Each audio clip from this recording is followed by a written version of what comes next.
Le baptême d'eau et la Sainte Communion. Le baptême d'eau et la Sainte Communion. Chers amis auditeurs, bonjour. Bienvenue dans ce numéro du train de la Rhapsodie des réalités avec le pasteur Antoinette. Aujourd'hui, le dimanche le 3 novembre 2024, l'écriture du jour est 1 Corinthiens chapitre 11, le verset 26. 1 Corinthiens chapitre 11, le verset 26. La Bible dit: car toutes les fois que vous mangez ce pain et buvez cette coupe, vous annoncez la mort du Seigneur jusqu'à ce qu'il vienne. Le pasteur Christ nous dit ceci: il y a ceux qui se demandent s'il est juste de participer à la Sainte Communion quand on n'est pas baptisé d'eau. Premièrement, dans le christianisme, nous avons des sacrements comme la Sainte Communion, le baptême d'eau, etc. Dans Marc chapitre 16, versets 15 et 16, le Seigneur Jésus a chargé les disciples de répandre l'évangile aux quatre coins de la terre et à chaque personne en soulignant l'importance du baptême d'eau. Il dit: celui qui croira et qui sera baptisé sera sauvé, mais celui qui ne croira pas sera condamné. Marc chapitre 16, le verset 16. Dans Matthieu chapitre 28, le verset 19, il dit: allez, faites de toutes les nations des disciples, les baptisant au nom du Père, du Fils et du Saint-Esprit. Puis, dans 1 Corinthiens chapitre 11, du verset 23 au verset 26, Paul partage une révélation importante qu'il a reçue du Seigneur. Il raconte les événements de la nuit où le Seigneur Jésus a été trahi, soulignant la profonde signification de la Sainte Seine. En conséquence, le baptême d'eau et la Sainte Communion ne dépendent pas l'un de l'autre. Vous pouvez participer à la Sainte Communion même si vous n'avez pas été baptisé d'eau. La Bible ne stipule pas que vous ne pouvez prendre la Sainte Communion que si vous avez été baptisé dans l'eau.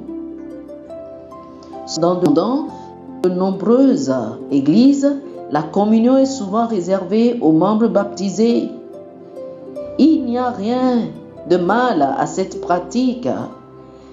La raison pour laquelle beaucoup suivent cette directive est que le baptême est considéré comme un signe de la pleine croyance et de l'engagement vis-à-vis de la mort, l'ensevelissement et la résurrection de Jésus-Christ. Cela signifie une acceptation complète de l'Évangile. Dans l'Église primitive, en période de persécution, si les individus étaient interrogés sur leur foi et qu'ils la renient, leur baptême était utilisé comme preuve de leur véritable engagement avec Christ, conduisant souvent à leur persécution. Les églises ne baptisent généralement pas les non-croyants. C'est pourquoi de nombreuses églises croient que les vrais chrétiens doivent être baptisés et ne peuvent donc servir la communion qu'à ceux qui ont été baptisés.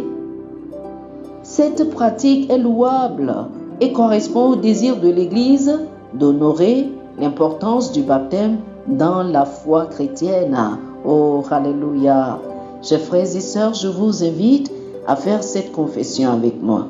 Dites ceci: cher Père, je reconnais l'importance de la Sainte Seine et du baptême d'eau en tant que symbole de ma foi et de mon engagement envers toi. Chaque occasion de participer à la Sainte Seine est ma déclaration de ma victoire sur Satan, le monde et ses éléments. Une déclaration selon laquelle le Seigneur Jésus m'a légué ses richesses, ses droits et ses privilèges. Un testament qui est maintenant en vigueur. J'ai la victoire éternelle et la domination sur le péché, la maladie, la mort et le diable. Amen. Amen. Alléluia. Pour une étude approfondie, je vous invite à lire Matthieu chapitre 28, les versets 19 et 20, Actes des Apôtres chapitre 2, versets 41 et 42, et 1 Corinthiens chapitre 11, du verset 23 au verset 25.